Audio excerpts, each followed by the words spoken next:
स्वागत है आप सभी का टू द पॉइंट के नो योर बजट के सीरीज़ के इस पार्ट 2 में। आज के इस पार्ट 2 में हम जानने की कोशिश करेंगे चंद इंपॉर्टेंट टर्म्स एंड टर्मिनोलॉजीज जो हमें बजट डॉक्यूमेंट में देखने को मिलते हैं। अगर आपने हमारा प्रीवियस वीडियो नहीं देखा हुआ है, मैं आपसे स्ट्रांगली रिकमेंड करूंगा कि आप हमारा पहला पार्ट देखें, क्योंकि वहाँ पर हमने डिस्कस किया हुआ है कि ये टर्म बजट होता क्या है और इंडिया में गवर्नमेंट बजटिंग इतना इंपॉर्टेंट क्यों है और उसके कॉन्स्टिट्यूशनल यानी कि राज्यांग में प्रावधान कहाँ कहाँ पर हैं, किस तरीके से हमें दिए गए हैं। तो इस पार्ट 2 में हम जानने की कोशिश करेंगे कि important terms and terminologies budget से रिलेटेड क्या होते हैं। तो आइए शुरू करते हैं। So there are few important terms and terminologies जो आपको समझने हैं इससे पहले कि आप बजट का डॉक्यूमेंट पढ़ सकें। तो सबसे पहला टर्म है ग्रॉस डोमेस्टिक प्रोडक्ट, जीडीपी। आपने कई बार बेसिक्स इकोनॉमी में भी इसको पढ़ा होगा।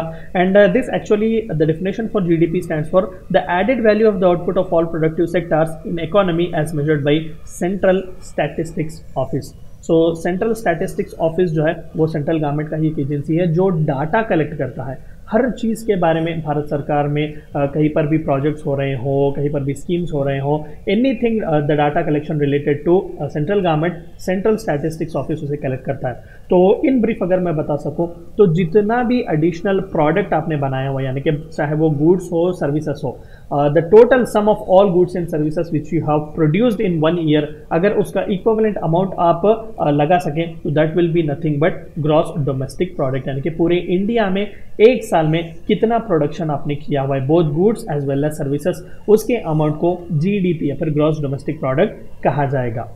और सेकंड मोस्ट इंपॉर्टेंट टर्म जो हमें समझना है इट इज़ रिसीट्स, क्योंकि दो टर्म्स बहुत ही इंपॉर्टेंट है, रिसीट्स और एक्सपेंडिचर। Receipts जो है it indicates the money received by government, both earned by the government also receives in form of borrowing or repayment of loan by states। देखिए यहाँ पर हमने पिछले चैप्टर में बात किया हुआ था कि इनकम जो इंडिविजुअल पर्सपेक्टिव से जब हमने कहा कि एक इंडिविजुअल को जितना भी इनकम आता है वो लिखता है कि कहाँ पर उसे एक्सपेंस करना है, this is nothing but budgeting. लेकिन यहाँ पर एक इंपॉर्टेंट क्रूशियल सी चीज़ जो हम मिस कर रहे हैं, not just your income, not just your profits, even अगर आपने कोई लोन लिया हुआ है किसी भी एक काम के लिए तो वहाँ पर भी तो मनी आ रहा है आपके हाथ में, तो वहाँ पर भी no doubt it is actually looked upon as receipts, यानी कि कितना आपके हाथ में पैसा आया हुआ है। So the same rule even applies for the government also। receipts it indicates the money received by the government, चाहे वो रेवेन्यू हो या फिर लोन का रीपेमेंट वगैरह हुआ हो या फिर अगर वो कहीं से उसने खुद ने बोरो किया हुआ हो, ये सभी अमाउंट जितना भी हाथ में आता है it is called as receipts। So both earned by the government also receives in form of borrowings or repayment of loans by states। अगर स्टेट्स को लोन दिया हो, स्टेट्स ने रीपे किया हो या फिर वर्ल्ड बैंक वगैरह से भी अगर भारत सरकार लोन ले रही है तो उसे भी रिसीट्स के अंदर ही कैटेगराइज किया जाएगा। नेक्स्ट मोस्ट इंपॉर्टेंट चीज़ जो है वो दो एक्सपेंडिचर्स आते हैं, एक प्लान्ड एक्सपेंडिचर और एक non planned expenditure. Plan expenditure क्या होता है? All expenditures done in name of planning were called a plan expenditure, यानी कि आपको पता है कि अगर मान लेते हैं कि फॉर एग्जांपल अगर यहाँ पे देखेंगे rural development, irrigation, bridges, canals, ये सभी सोशल सिक्योरिटी स्कीम्स हो या फिर ये सोशल स्कीम जो लॉन्च किए जाते हैं, अगर कहीं पर इंफ्रास्ट्रक्चर वगैरह बनवाया जा रहा है तो वहाँ पर तो आपको एक्सपेंडिचर के बारे में पता है, तो this is a planned expenditure कि कितना एक्सपेंस होगा। So no doubt this is called as a planned expenditure. लेकिन नॉन प्लान एक्सपेंडिचर क्या है?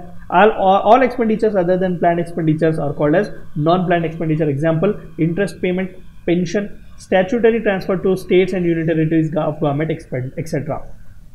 एक सबसे इंपॉर्टेंट फर्क आप प्लान और नॉन प्लान एक्सपेंडिचर में समझने की कोशिश कीजिएगा कि बजट जब इंट्रोड्यूस किया जाएगा तो पार्लियामेंट जो है वो डिस्कस प्लान एक्सपेंडिचर पर कर सकता है, क्योंकि वहाँ पर डिस्कशंस चलाए जा सकते हैं कि पैसा कम करो, पैसा बढ़ाओ इस प्रोजेक्ट के लिए वगैरह। लेकिन नॉन प्लान एक्सपेंडिचर में आप डिस्कशन नहीं कर सकते क्योंकि ये स्टैट्यूटरी है। जितना पेमेंट आपको, जितना टैक्सेस भारत सरकार ने वसूल किया है उसमें से कितना हिस्सा स्टेट्स को जाना है या फिर जितने जितने पेंशन रेगुलरली देने हैं, सैलरीज वगैरह जो ब्यूरोक्रेट्स वगैरह को देने हैं, ये सभी जो है वो नॉन प्लान एक्सपेंडिचर का हिस्सा है और यहाँ पर डिस्कशन बजट में नहीं किया जा सकती, यानी कि पार्लियामेंट उसका डिस्कशन नहीं कर सकती। बजट में उनके बारे में इंफॉर्मेशन तो दिया जाता है। तो this is one such crucial difference which you have to understand. So next most important thing which you have to understand is revenue receipts। receipts के बारे में तो अभी हमने देखा कि किसी भी तरीके से पैसा जो हाथ में आता है इट इज receipts, लेकिन यहाँ पर दो टाइप ऑफ receipts और expenses होते हैं, एक रेवेन्यू और एक कैपिटल। तो सबसे पहले रेवेन्यू receipts के बारे में जानने की कोशिश करते हैं। They are receipts that do not have a direct impact on the assets and liabilities of the government। It consists of money earned by government through tax such as excise duty, income tax and non-tax sources such as dividend income, profits and interest receipts। यानी कि regular या फिर recurring receipts इन्हें कहा जाता है। कोई भी बड़ा इम्पैक्ट इन रिसीट्स की वजह से जो है गवर्नमेंट के ऊपर या फिर लायबिलिटी या फिर उनके असेट्स पर नहीं होता, यानी कि टैक्सेस आप ले सकते हैं, ये कोई ना कोई सर्विस देने के लिए भारत सरकार को हम टैक्स पे करते हैं। लेकिन यहाँ पर अगर लोन लेंगे तो loan will not be considered as revenue receipt. क्यों? क्योंकि लोन अगेन आपको रीपे करना पड़ता है, तो वहाँ पर आपका इम्पैक्ट होता है भारत सरकार पर, आपकी एक लायबिलिटी है। तो ये बहुत ही छोटा सा एक माइन्यूट फर्क है जो आप सभी को समझना है। And what is revenue expenditure? Again it is expenditure by government which does not impact the assets और लायबिलिटीज। कोई ज़्यादा इफेक्ट ये इस पर भारत सरकार के असेट्स या फिर लायबिलिटीज पर नहीं देगा। For example salaries payment, interest payment, pension and administrative expenses, ये तो रेगुलर देना है, हर हाल में आपको देने ही देने ये सभी पैसे। लेकिन अगर यहीं पर कहीं पर भी अगर आपने किसी को लोन दिया हुआ है, ठीक है, तो मान लेते हैं कि वो तो कैपिटल फॉर्म में आ जाएगा, यानी कि वहाँ पर आपके लायबिलिटीज और असेट्स में भी चेंज आएगा। सो this is one most important difference between revenue receipts expenditure and capital receipts and expenditure. So again on the same lines, let us try to understand capital receipts क्या होते हैं। Indicates the receipts which lead to decrease in asset or increase in liabilities of the government। अगर world bank से loan लिया हुआ है, माना कि वो रिसीट ही है, यानी कि पैसा आपको मिल रहा है, लेकिन इसका मतलब ये तो नहीं कि फ्री ऑफ कॉस्ट आपको दिया गया, आपको उसका इंटरेस्ट भी पे करना पड़ेगा, पूरा अमाउंट भी आपको रीपे करना पड़ेगा, यानी कि भारत सरकार के लिए ये एक लायबिलिटी है। So it consist of money earned by selling assets, that is disinvestment such as shares of public enterprise. अभी टाटा एयर इंडिया हमने बेचा हुआ है टाटा सन्स को, सो नो डाउट कहीं ना कहीं ये कैपिटल रिसीट ही है हमारे लिए, क्योंकि हम अपने असेट को बेच रहे हैं। या फिर किसी पब्लिक सेक्टर अंडरटेकिंग में डिसइन्वेस्टमेंट अगर हम कर रहे हैं, प्राइवेट वालों को शेयर्स बेच रहे हैं, तो वहाँ पर भी कहीं ना कहीं हमारे असेट्स कम हो जाएंगे। So the money received in form of borrowing और repayment of loan by states, तो जहाँ कहीं पर भी हमने लोन लिया हुआ है, बोरो किया हुआ है, या फिर स्टेट्स को हमने जो लोन दिए हुए थे वो हमें रिटर्न किया गया है, तो no doubt this will come under the category of capital receipts. And on the same terms capital expenditure क्या होता है? It is used to create assets और to reduce liabilities. It consists of the long-term investment by government on creating assets such as roads and hospitals, the money given by government in form of loans to states or repayment of its borrowing। भारी भरकम amount आपने construction के लिए लगाया हुआ है, कई हज़ारों करोड़ रुपए, लेकिन वो तो आपको रीपे करेगा कहीं ना कहीं, क्योंकि फर्दर लोग उसका इस्तेमाल करेंगे, वहाँ पर इकोनॉमी फ्लरिश होगी, तो रिटर्न टैक्सेस के फॉर्म में भारत सरकार को ही तो मिलेगा। और अगर स्टेट्स को आपने हेवी अमाउंट लोन की तरह दिया हुआ है, तो स्टेट्स तो आपको ज़रूर रीपे करेंगे। तो नो डाउट कैपिटल एक्सपेंडिचर कहीं ना कहीं जो है वो आपके लिए this form of capital expenditure is an added benefit. So this is how the terms and terminologies actually work. So the next most important terms which you have to understand is the three most important one: revenue deficit, fiscal deficit and primary deficit. सबसे पहले revenue deficit की बात करते हैं। देखिए these terms are so much important कि आप ये वीडियो देखने के बाद अगर आप बजट पढ़ेंगे तो 90% of your doubt will be clarified as far as budget and those terms and terminologies is concerned, क्योंकि these are the basic one and these are the most important one. So revenue deficit क्या होता है? It refers to excess of government's revenue expenditure over revenue receipt. अभी तो आपको बात समझ में आ गई कि रेवेन्यू एक्सपेंडिचर क्या है, रेवेन्यू रिसीप्ट क्या है, अभी तो पिछले स्लाइड में हमने बात किया। तो अगर रेवेन्यू एक्सपेंडिचर भारत सरकार का एक्सीड करता है उसके रेवेन्यू रिसीप्ट्स को, उसी को रेवेन्यू डेफिसिट कहेंगे। डेफिसिट का माना कुछ कम होना, ठीक है। तो यहाँ पर आप फॉर्मूला भी देख सकते हैं, revenue deficit is equal to revenue expenditure minus revenue receipt. जितना आपको पैसा आ रहा है उससे ज़्यादा आप खर्चा कर रहे हैं, सो this is revenue deficit. What is physical deficit? एक बात याद रखिएगा, the term between physical and monetary, मैंने अपने प्रीवियस कई वीडियोस में भी बताया हुआ था। Monetary is a term which we use when you denote a policy by RBI और banking, and physical is the term which you use when you denote policy और decisions taken by finance ministry और the day of the government. इतना फर्क है दोनों में। तो physical deficit क्या है? It is a gap between government's expenditure requirements and its receipt. This equals the amount the money needs to borrow during the year. खर्चा आपका ज़्यादा है, आमदनी आपकी कम है, ठीक है। लेकिन अगर मान लेते हैं कि अभी हमने देखा प्लान्ड एक्सपेंडिचर वगैरह, तो जाहिर सी बात है आपको कहीं ना कहीं जितना खर्चा आपने किया हुआ है उसे रीपे करने की भी तो ज़रूरत है। आपको कहीं ना कहीं से फॉर्म तो ढूंढना पड़ेगा कि where you can fulfil this amount, ठीक है। मान लेते हैं कि 9 रुपये आपका इनकम है, 12 रुपये आपका एक्सपेंडिचर है, तो यहाँ पर कहीं ना कहीं 4 रुपये जो है या फिर 3 रुपये जो है, 3-4 रुपये जो है वो आपको एडिशनली लाने चाहिए। तो ये कहाँ से आप 3-4 रुपये लाएंगे? ऑफकोर्स आप या तो पैसा बोरो करेंगे या फिर आप नोट्स प्रिंट करेंगे। हम उसके बारे में आगे के स्लाइड्स में बात करेंगे, ठीक है, और फर्दर चैप्टर्स में भी हम इसके बारे में बात करेंगे। तो यहाँ पर कहीं ना कहीं ये जो अमाउंट कम हुआ है वो आपको फुलफिल करना है। So this is called as this is called as physical deficit. So this amount equals the government needs to borrow during the year, कितना अमाउंट वो बोरो करना चाहिए ताकि वो रेवेन्यू और एक्सपेंडिचर को बैलेंस रख सके।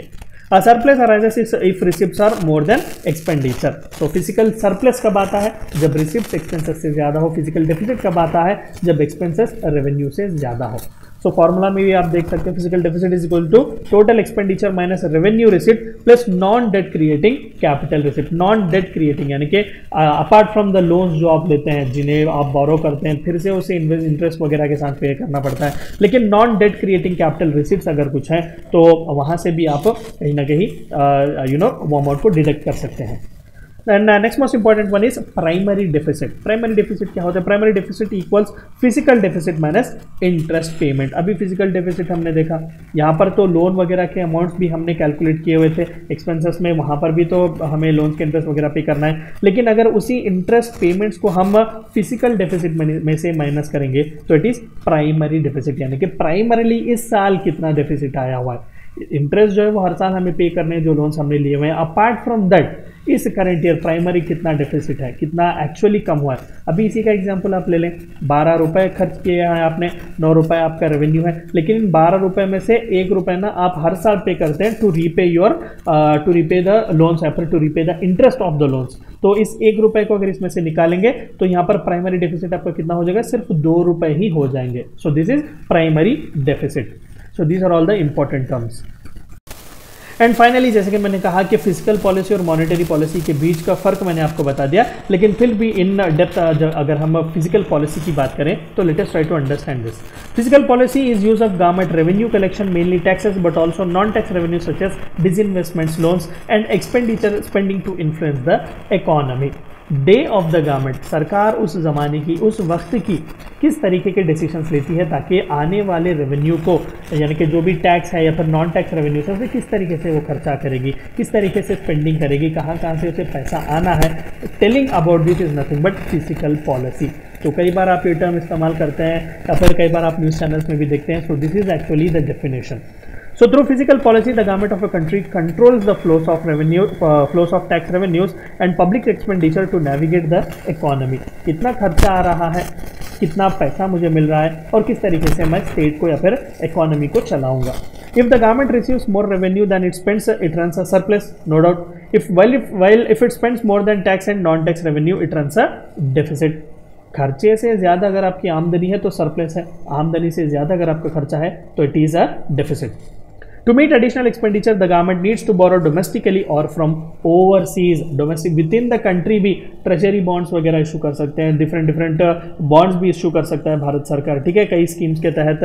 तो उस तरीके से भी पैसा ले सकते हैं, या फिर इंटरनेशनली भी वर्ल्ड बैंक हो, IMF हो, या फिर किसी और कंट्री से भी जो है, बेस्ट एग्जांपल चाइना है, फ्री कंट्रीज, अलग अलग कंट्रीज को ये लोन देते फिरता है, लेकिन कुछ ऐसे hidden terms and terminologies conditions ये रखता है कि बाद में बहुत बुरी तरीके से एक डेट ट्रैप में वो कंट्रीज पड़ जाते हैं। तो ऐसा भी भारत सरकार जाकर इंटरनेशनल ऑर्गेनाइजेशन से भी ले सकता है loans.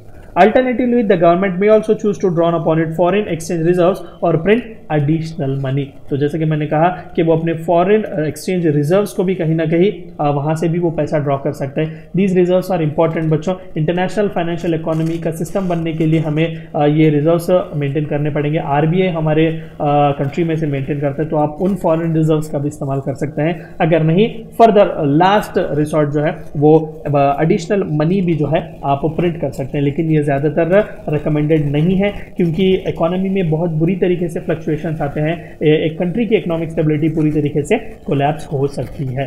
So these are all the most crucial basic and important terms which you have to understand as far as the terms of document of budget are concerned. Thank you for watching my lecture.